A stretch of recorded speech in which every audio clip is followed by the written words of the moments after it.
আসসালামু আলাইকুম, welcome to my channel. আমি মোহাম্মদ সোহেল, সার্বিয়া থেকে। সার্বিয়ার সঠিক তথ্য পাওয়ার জন্য চ্যানেলটিতে লাইক করুন এবং সাবস্ক্রাইব করে বেল আইকনটি চাপ দিয়ে দিন, যেন আমার পরবর্তী ভিডিওগুলি আপনারা দেখতে পারেন, এবং শেয়ার করে অন্যকে দেখার সুযোগ করে দিন।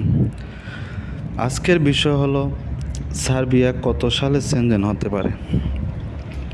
সার্বিয়া সর্বপ্রথম 2009 সালে ইউরোপীয় ইউনিয়নে তারা আবেদন করে ইউরোপীয় ইউনিয়নের সদস্য হওয়ার জন্য, এবং 2012 সালে সেটি তারা গ্রহণ করে এবং সার্বিয়াকে সদস্য বানায়। কিন্তু পূর্ণাঙ্গ সদস্যপদ তাদেরকে দেওয়া হয়নি। পূর্ণাঙ্গ সদস্যপদ পাওয়ার জন্য কিছু কোঠা আছে, কিছু নিয়ম আছে, সেগুলি তাদেরকে করতে হবে, পূরণ করতে হবে, তারপরে তারা পূর্ণাঙ্গ সদস্যপদ পেতে পারে। এখন মূল বিষয় হলো সার্বিয়া কেন সেনজেন কান্ট্রিতে যোগদান করতে পারতেছে না। মেন বিষয় হলো এখন দুইটা। একটা হলো ইউক্রেন এবং রাশিয়া যুদ্ধের কারণে, যেখানে রাশিয়াকে পুরা ইউরোপীয় ইউনিয়ন বয়কটের মতো করে দিছে, যা তাদের সাথে কূটনৈতিক কোনো সম্পর্ক রাখেনি রাশিয়ার সাথে। সেখানে সার্বিয়া রাশিয়ার সাথে, চীনের সাথে, আপনার ওই কী বলে, তুর্কির সাথে তাদের ভালো একটা সম্পর্ক এখনও তারা বজায় রেখেছে। এই বিষয়গুলি রাখার কারণে তারা এটা একটা মূল বাধা।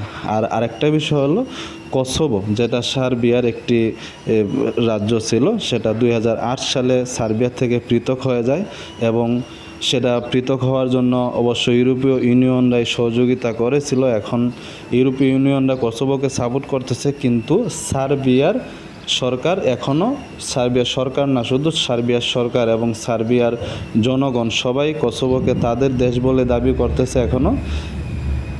এইটাও একটা মূল বিষয়। সার্বিয়ার 70% লোক চায় না যে তারা ইউরোপীয় ইউনিয়নে যোগদান করুক, একমাত্র কসোভোকে ইউরোপীয় ইউনিয়ন সাপোর্ট করার জন্য।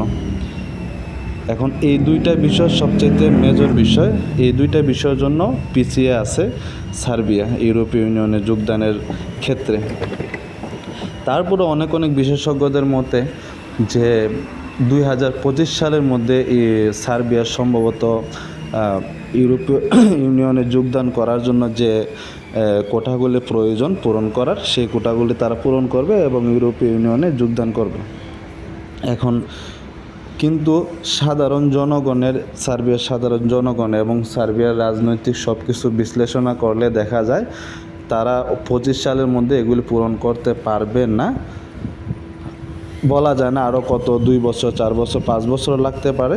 আবার যদি তারা, এটা হলো সব কিছু কিছু রাজনৈতিক অস্থিরতাও আছে এখানে।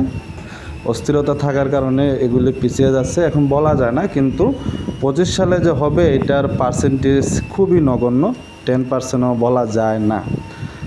এই হলো বিষয়। সবাই ভালো থাকবেন, সুস্থ থাকবেন। আসসালামু আলাইকুম। এবং চ্যানেলটিতে সাবস্ক্রাইব করে, ভিডিওটি ভালো লাগলে, উপকার হলে চ্যানেলটিতে সাবস্ক্রাইব করুন এবং লাইক দিয়ে শেয়ার করে সাথে থাকুন। সবাইকে ধন্যবাদ। আল্লাহ হাফেজ।